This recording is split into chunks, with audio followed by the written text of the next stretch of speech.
नमस्कार, आप देख रहे हैं विश्व खोज हिंदी और मैं हूं आपके साथ कुसुम शर्मा। चलिए बढ़ते हैं टॉप 10 की ओर। टैरिफ संकट के बीच पीएम मोदी का बयान, कहा हमारे लिए अपने किसानों का हित सर्वोच्च प्राथमिकता है। भारत अपने किसानों, पशुपालकों और मछुआरों भाई बहनों के हितों के साथ कभी भी समझौता नहीं करेगा। आरजेडी नेता तेजस्वी यादव ने बीजेपी पर साधा निशाना, कहा 50% टैरिफ के देश को भारी नुकसान हो रहा है।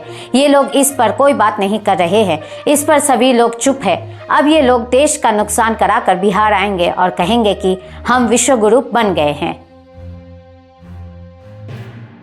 कांग्रेस सांसद राहुल गांधी ने कहा, महाराष्ट्र में 40 लाख संदिग्ध वोटर, फोकस वोटर्स कहां से आ रहे हैं? चुनाव आयोग इलेक्ट्रॉनिक डेटा क्यों नहीं देता? धराली में जिंदगी बचाने की जंग जारी, अब तक 274 लोगों का रेस्क्यू। Mi-17 और चिनूक हेलीकॉप्टर से बचाव अभियान तेज, मौके पर सीएम धामी भी मौजूद। उत्तराखंड के उत्तरकाशी में बादल फटने और भूस्खलन की घटना के बाद मालती हेलीपैड पर लाए गए फंसे लोग, सेना, NDRF, ITBP, SDRF, Uttarakhand police और स्थानीय प्रशासन की मदद से उत्तरकाशी के धराली में बड़े पैमाने पर बचाव अभियान जारी। सेंट्रल कमांडर के army commander lieutenant general Sengupta ने कहा, धराली पूरी तरह से तबाह हो गया है।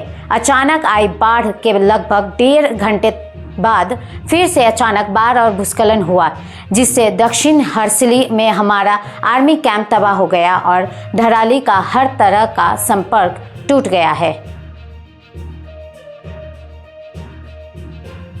उपराष्ट्रपति पद के चुनाव के लिए नामांकन प्रक्रिया शुरू। जगदीप धनखड़ ने 21 जुलाई की रात अचानक उपराष्ट्रपति के पद से इस्तीफा दे दिया था।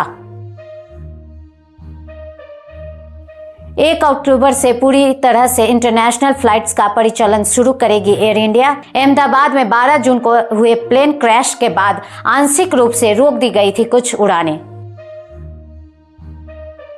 पेंटागन ने 19 देशों के साथ $3.5 अरब का किया समझौता।